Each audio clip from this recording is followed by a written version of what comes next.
Hello అండి. Telangana EAP set 2024 updates ఏంటి అనేది మనము చూద్దాం ఒకసారి. సో, ఇప్పటివరకు ఛానల్‌ని సబ్స్క్రైబ్ చేసుకున్నట్లయితే ఇమ్మీడియేట్‌గా సబ్స్క్రైబ్ చేయండి. సో దట్ మీకు ఫర్దర్ అప్డేట్స్ అన్నీ కూడా రెగ్యులర్‌గా నోటిఫికేషన్స్‌లో వస్తూ ఉంటాయి. సో, గంపగుత్తగా అనుమతుల తిరస్కరణ చెల్లదు అని చెప్పేసి మనకి హైకోర్ట్ అయితే నిన్న జరిగిన హియరింగ్‌లో ఆహ్, మన స్టేట్ గవర్నమెంట్‌కి చెప్పడం జరిగింది. సో, దీనిపైన మనం ఆల్రెడీ ప్రీవియస్‌గా ఇంకొక వీడియోలో డిస్కస్ చేశాము. సో, దీన్ని బట్టి మనకేంటంటే ఫోర్త్ ఫేజ్ డెఫినిట్‌గా ఉంటుంది అనేది ఒక క్లారిటీ అయితే వచ్చింది. ఎందుకనంటే ఇప్పుడు సీట్లు ఏవైతే అప్రూవ్ అయ్యాయో, ఏఐసీటీ నుంచి సీట్స్ అప్రూవ్ అయ్యాయో, ఆ అప్రూవ్ అయిన సీట్స్ మొత్తం మనకి ఆహ్, ఈ ఫేజ్‌లో అంటే ఫస్ట్ ఫేజ్‌లో గాని, సెకండ్ ఫేజ్‌లో అన్ని సీట్లయితే యాడ్ చేయలేదు. ఎందుకు అనంటే మనకి స్టేట్ గవర్నమెంట్ నుంచి కొంత అప్రూవల్ రాలేదు. కొన్ని సీట్స్‌కి మాత్రమే, అంటే ఒక 50% సీట్స్‌కి మాత్రమే అప్రూవల్ ఇవ్వడం జరిగిందనమాట. అంటే అప్రాక్సిమేట్‌లీ ఒక 21,000 సీట్స్ ఏఐసీటీ వాళ్ళు అప్రూవ్ చేస్తే దాంట్లో 10,000, 11,000 మాత్రమే స్టేట్ గవర్నమెంట్ అప్రూవ్ చేసింది. సో, ఇంకా దాదాపు 10,000 సీట్లయితే రెడీగా ఉన్నాయి. ఏఐసీటీ అప్రూవ్డ్ సీట్స్ అనమాట. సో, దానికి సంబంధించిన ఈ స్టేట్ గవర్నమెంట్ అప్రూవల్ డెఫినిట్‌గా ఇచ్చి తీరాలి. అండ్ అన్నీ మీరు ఇలా మీ ఇష్టం వచ్చినట్టు చేసుకుంటే కుదరదు. కాబట్టి మీరు వాటిని మళ్ళీ ఒకసారి పునఃపరిశీలించి ఏ ఏ కాలేజీలకి, ఏ ఏ కోర్సులో ఎన్నెన్ని సీట్లు ఇవ్వాలి, ఏంటి అనేది మీరు మళ్ళీ ఒకసారి కమిటీ వేసి దాని మీద నిర్ణయం తీసుకోండి అని చెప్పేసి హైకోర్టు స్టేట్ గవర్నమెంట్‌కి చెప్పడం జరిగింది. సో, దీన్ని బట్టి మనకి ఫోర్త్ ఫేజ్ అయితే కన్ఫర్మ్ అని తెలిసిపోతుంది. కాబట్టి ఇప్పుడు మనం ఆలోచించాల్సింది ఏంటి అనంటే, చాలామందికి చాలా రకాల డౌట్స్ అయితే వస్తూ ఉంటాయి గదా! సో, అవేంటంటే సరే, ఫోర్త్ ఫేజ్ ఉంటే సో, స్టెప్ బై స్టెప్ వద్దాం. ఒకటి ఫస్ట్ పాయింట్ ఏంటనంటే, అసలు ఫస్ట్ ఫేజ్‌లో గాని, సెకండ్ ఫేజ్‌లో గాని సీటే రాలేదు అనుకున్న వాళ్ళు థర్డ్ ఫేజ్‌లో ఎన్నెన్నో చాలా కాలేజీలో ఆప్షన్స్ అయితే పెట్టారు. వాళ్ళకి కొంతమందికి సీట్ వచ్చింది. కొంతమందికి సీట్ రాలేదు. సో, సీట్ వచ్చిన వాళ్ళు హ్యాపీగానే ఉన్నారు. సీట్ రాని వాళ్ళు ఇంకా టెన్షన్‌లో ఉన్నారనమాట. సో, వాళ్ళు చాలామంది, కొంతమంది మేనేజ్మెంట్ కోటా, బి కేటగిరీ అంటూ వేరే ప్రయత్నాలైతే చేస్తూ ఉన్నారు.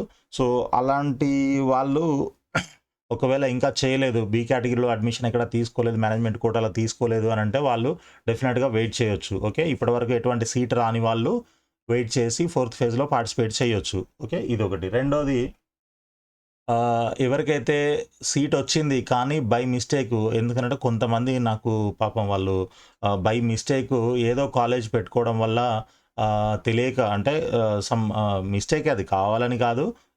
సమ్ ఏదో ఓవర్‌లుక్‌లో, ఓవర్‌సీలో ఎళ్ళిపోయిందనమాట. సో, ఆ విధంగా సీట్ వచ్చిన తర్వాత చూసుకుంటే ఎక్కడో ఉంది ఆ కాలేజు.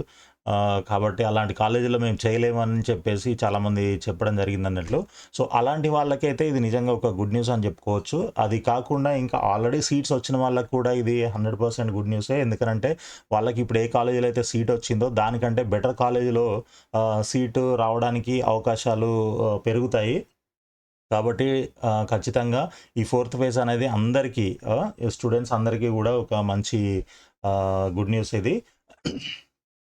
అయితే ఇక్కడ మనకి టోటల్‌గా వచ్చే సీట్స్ దాదాపు ఒక 10,000 వరకు ఉండొచ్చనేసి తెలుస్తుంది. కాకపోతే ఆ 10,000లో ఎన్ని సీట్లు స్టేట్ గవర్నమెంట్ అప్రూవ్ చేస్తుంది అనేది మనకింకా క్లారిటీ లేదు.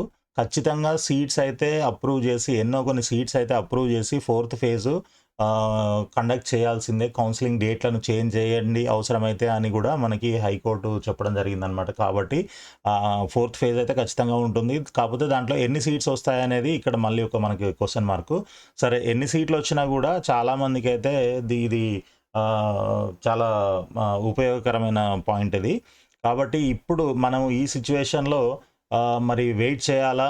అంటే ఇప్పుడు మనకి ఫిజికల్ రిపోర్టింగ్‌కి 17థ్ లాస్ట్ డేట్ ఉంది.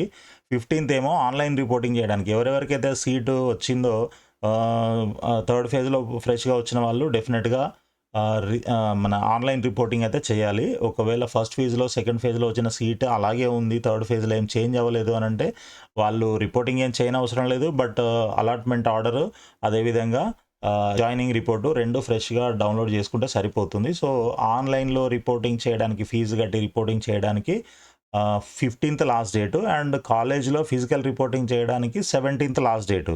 సో, ఈ డేట్స్ లోపల అంటే ఈ డేట్ దాకా అంటే ఆన్‌లైన్ రిపోర్టింగ్ అయితే మీరు ఇమ్మీడియేట్‌గా చేసేయొచ్చు. ఓకే. దానివల్ల ప్రాబ్లమ్ లేదు. సో, మీరు ఆల్రెడీ ఫీజు ఆన్‌లైన్‌లో కన్వీనర్‌కి పే చేస్తారు గాబట్టి, సో, మీ ఫీజు ఎక్కడికి పోదు.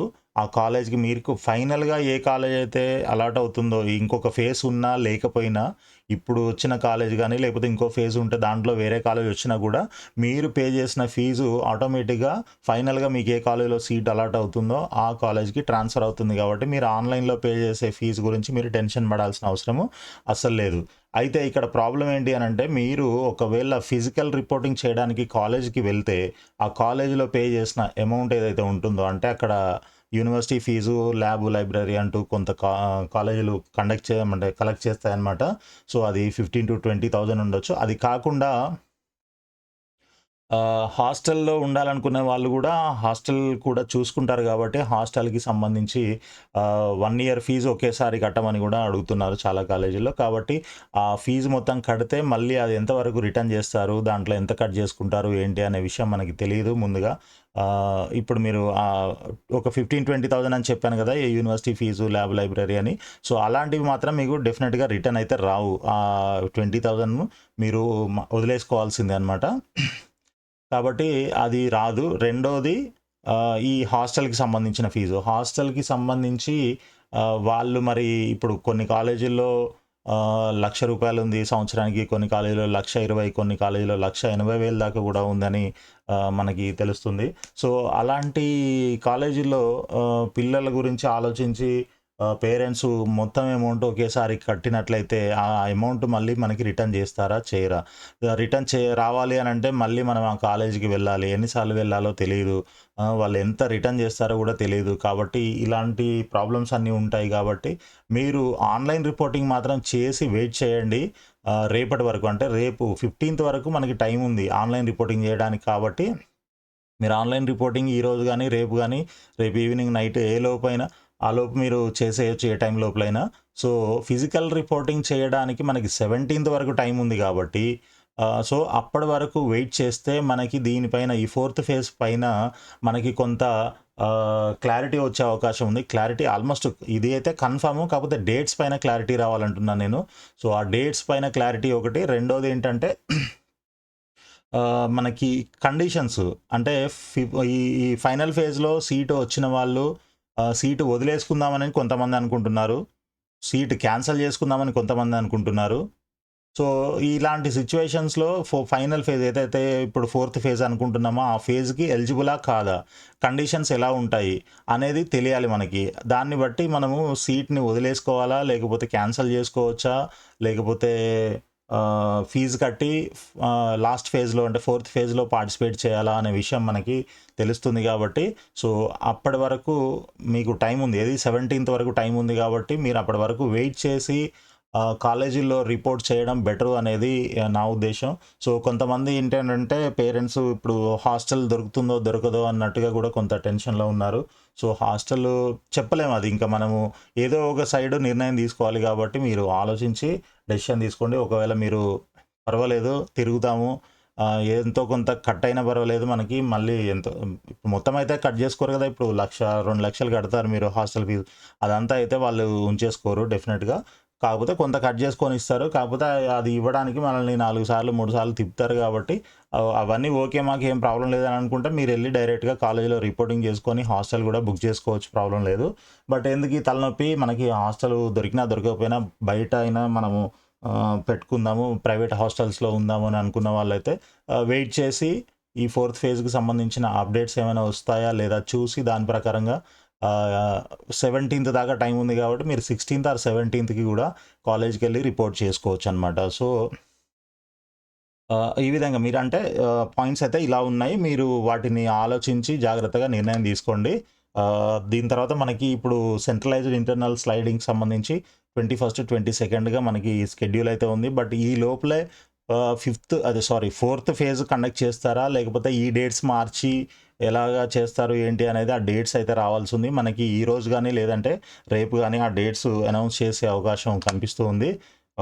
సో వీడియో కనుక నచ్చినట్లయితే మీరు తప్పకుండా లైక్ చేసి అదేవిధంగా ఛానల్ని కూడా సబ్స్క్రైబ్ చేయండి, మీ ఫ్రెండ్స్ కూడా షేర్ చేయండి వీడియోను. సో వాళ్ళందరికీ కూడా యూజ్ అవుతుంది. All the best friends, thank you so much. మళ్ళీ ఒక వీడియోలో మళ్ళీ కలుద్దాము. Thank you.